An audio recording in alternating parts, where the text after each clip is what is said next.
I'm here with Jason Conrad, our Vice President of Business Development. Jason oversees our contact center as well. He's newer to our organization, but we're so happy to have him here. So Jason, a lot of Extend is a people business, much of what we do. And there is total value in IVRs and chatbots and all of those automations, but never more does it ring true than in the contact center, which you have made part of your mission here at Extend, really putting time into those people and developing those people. Tell me a little bit about what you've done. Oh, well, you're absolutely right. The contact center is founded with the idea that we are for building relationships, strengthening how we communicate with members, how members communicate with us. And that rings true inside of the contact center as well with how we build our team. The team is set up in layers, and it all starts with a very strong leadership. With a strong leadership team, we are able to bring in, grow new agents, teach them new skills, and always have a strong foundation that builds a quality and capable team. And I'm not speaking when leadership, not just myself, but we have my senior agents, my expert agents, my team leads. Each layer adds a new level of development and a new resource for any of the newer agents or regular MSR agents to reach out for any type of assistance or questions that they might not be able to have answers to otherwise.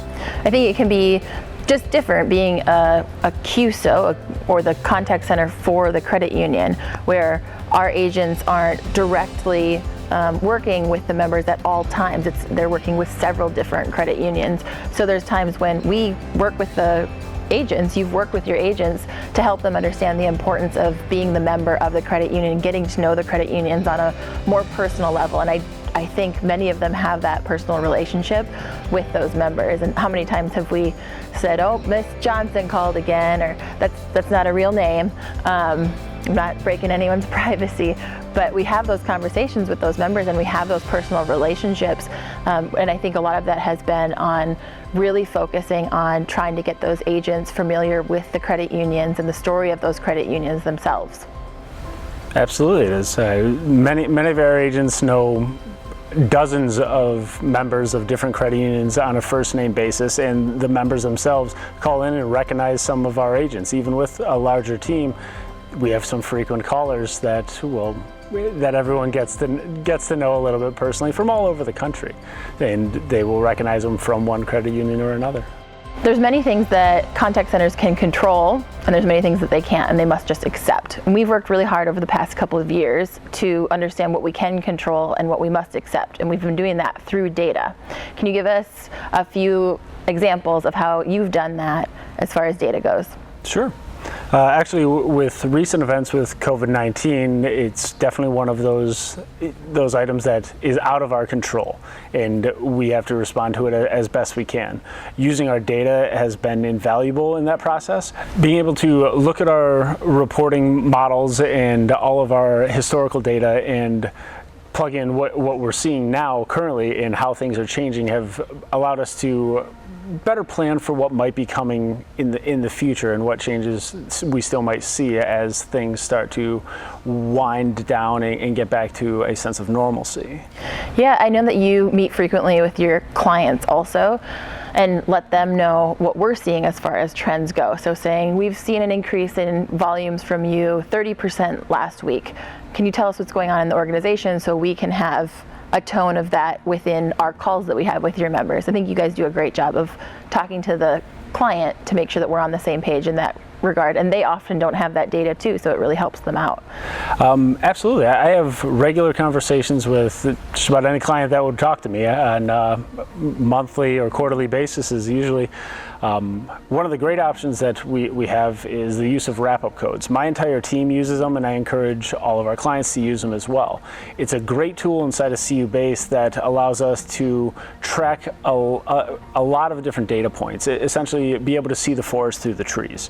And with that, we can see flows of hour by hour, where our peaks are through the day, throughout the month, and annually, year over year. And we can derive a lot of predictive models from that. From a credit union's perspective, it's also a very powerful tool to see who is calling. They can see a large number of different demographics, age, account balance average, things like that. They can pull from that and help direct maybe some of their marketing campaigns and other tools that they might have at their disposal.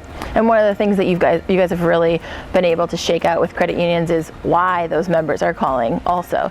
And from that, one of the areas that I love when you talk about, it's one of my favorite things, is the I call it the funnel, you call it the colander. The colander essentially is the things that may come into the contact center and then work their way back to the credit union for any number of various reasons on there. The wrap-up codes really help us to explain to a credit union why those items might be sent back to the credit union for additional steps. Usually it has something to do with our rules of engagement and an item that we may not be authorized to access. Sometimes it comes down to just a risk level for Extend where the decision has to be made. So what have you guys been seeing in terms of trends this last year? Well, when we talk trends are something that we track pretty deeply, and we track it for many years. Usually I'm looking at 6, 8, sometimes even 10 years worth of data to plot what's going to be coming in the next year.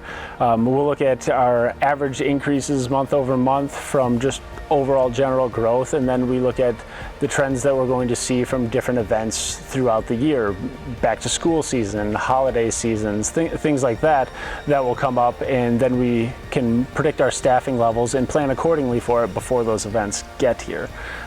Those are a couple of the very common examples. We also use those trend lines in areas that are going to get out of our control.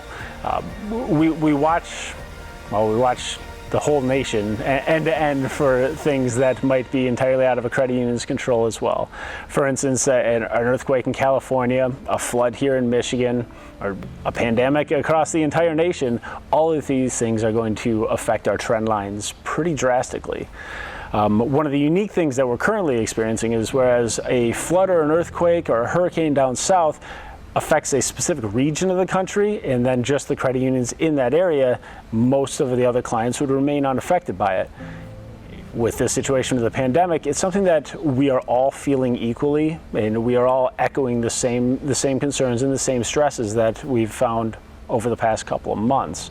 It's been a unique situation for Extend trying to respond to that. Some of those trend lines we've essentially just had to put aside and then start the cliche line of thinking outside the box is something that we've had to do a lot, and be very adaptive to changes on a daily and weekly basis. And a lot of our employees who come out of the contact center are promoted into throughout the contact center or into other parts of our organization. And we sent an email out, I think, really early on and said, calling anybody who's willing to help out in the contact center. And we got a response, which was very heartwarming. I know for me, it filled my cup that day, of people, of our employees of CU Answers or other organizations who were willing to step in and take the calls when they could. And we've had employees even train in who have never worked in the contact center just so they can support those inbound calls or outbound calls that we're trying to keep up with. Absolutely. Yeah, we've been doing a lot of pivoting with different departments and in different teams to address the changes that we've been seeing. For instance, our outbound team, all of them instantly became cross-trained for inbound to be able to help out. We worked with our communications and Jalen's team to create what we started calling fire teams. And essentially they're quick response teams when staffing might have been low for a specific day or we were seeing a spike in volumes, that they're able to jump into our queues and help assist members at a moment's notice. So throughout the day, I've talked to your peers, and I've said we have been focused on pre-COVID, COVID, and whatever is next. So now as we head in a direction that we're hoping is away from COVID, what can we expect? Well, as we get back to a sense of normalcy again and volumes start returning to a more predictive level again, the contact center is going to start driving at the same record growth that we've been seeing for the past year. We're going to be looking to get all of our different metrics back in line with what our expectations are for those. And then we're going to be looking to grow and mature the contact center further. And when I say growth, I don't necessarily mean just the size of the team and the number of calls that we take, but develop the conversations that we have with members, get to a more meaningful level beyond just moving some funds from checking to savings and things like that, to get to a much more impactful conversation with our members. Additionally, we'll be looking to expand our different service offerings that are out there. Regularly, members are looking for new ways to communicate, and the past couple of months have definitely shown that. So we are going to be exploring those options and looking to meet members where they would like to have those conversations. It's a great segue into the next question I was going to ask you. Contact centers, many of them live and die by technology. So we had talked about earlier how we're a people firm. We're a people company, and our technology is extremely important on how we can produce our product. But what are some of the things that we've been looking at as far as new technology goes and things that we could implement over the next couple of years? Well, technology definitely will always play a large role in our services. Recently, three main areas that we've been looking at have been IVR, web chat systems, and contact center software solutions. With all of them, I'll start with IVR. IVR can mean a lot of different things. It could be everything from just some quick identification of the member to entirely automated processes. For our aspect, since we are a people-driven firm, it's more enticing for a matter of security and effectiveness to have an automated system that can verify the member before our agent gets on the phone with them. That does a few different things that we'll see benefits from. One, an increase in the security that the member is going to have, and that's our utmost goal, is definitely protecting the member. Two, the effectiveness of our agents to be able to complete the task in a shorter period of time and be able to assist additional members faster. But then three, the member's experience. They don't have to spend as much time with intrusive questioning to be able to guarantee they are who they say they are before we're able to assist. Moving on from there, next year is going to be a big year for the web chat side of the business. It's an area we've been putting a lot of focus in. We've seen tremendous growth over the last year, especially the last couple of months with everything around the pandemic. But we will be looking to transition off of our current platform and into one that is more adaptive and gives us a larger number of options and tool sets. We'll be looking for a platform that will be able to integrate into credit union websites a little bit more seamlessly, matching color schemes, matching whatever programming language that those websites are built into, as well as on the back end, being able to support it from multiple locations and for extended hours. This may include the use of a chat bot or an AI for more basic items and requests, but that will also be an optional thing that will allow members to get help even outside of our extended hours, which right now we go to 11 p.m. If somebody wanted to at 2 a.m., we still could possibly have an AI bot that could assist with certain services. So your hours in the contact center are Monday through Friday? 8 a.m. till 8 p.m. is our standard hours, but we do have an option from 8 p.m. to 11 for our extended hours support. And then Saturday? Saturdays from 8 to 5. Okay. And how have we talked at all about, what are your thoughts on 24/7? It'll happen eventually. It is a direction that we are headed. It's something that we look at consistently, and annually we will always have conversations about, is this the year? Does it make sense right now? Mm-hmm. I don't believe we're there yet, but we will continue to head in that direction. Mm-hmm. Kind of going back to the web chat, you mentioned that during COVID it's really increased those volumes, but you saw a trend up before COVID even. You've searched the team. What does that look like as opposed to 3 years ago? What did the volumes increase by? What did it look like? Oh gosh, if we were to compare pre-COVID to 3 years ago, we probably went up about 40% on that. And just in the last month, from just the last year, we've went up an additional 50%. So it's taken something that we were able to support with 1 or 2 agents to now supporting with 2 to 3 or sometimes even 4 agents, depending on how busy the day was. And our current chat platform does have limitations when we get to the certain number of chats we're able to support at a time. Luckily, we haven't hit it, but we haven't been far from it, which is definitely one of the many driving factors that has us looking at other products. And you've seen web chats increase, and you've seen call volumes increase from the same clients that we've had for quite a long time. So I always think it's interesting when you're talking to or you're reading an article about members finding other ways to talk to you, and they are, but they're also using the phone still. And I stand on that soapbox all the time that you still have to answer the phones and you still need to call those members. So all of these great technologies, IVRs, all of that, we've got to talk to members and continue to talk to them. And you're right. And interestingly enough, a number of studies that we've done have shown that the more self-service options that a member has, they're more likely to call in, even with all those other options at their disposal. And I think it really ties back to why our members are our members. They go to a credit union because they want that personal experience. They want to have a connection with the place that they place their money, where they place their faith.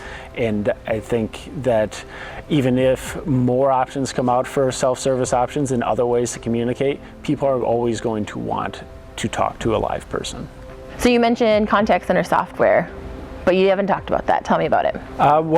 That's probably because we've reviewed a number of different software platforms. I think I've probably went through 8 or 9 of them at this point, and through a number of discussions, a number of test runs through them, we've determined that it's not an avenue that we're going to be pursuing at this time, simply because we don't see enough business value in it for the cost that it would take to implement those. Right now, CU-Base has a very large tool set that fulfills all of our needs and has room to grow, and it's just not there to move away from it. There's just no business cause to it.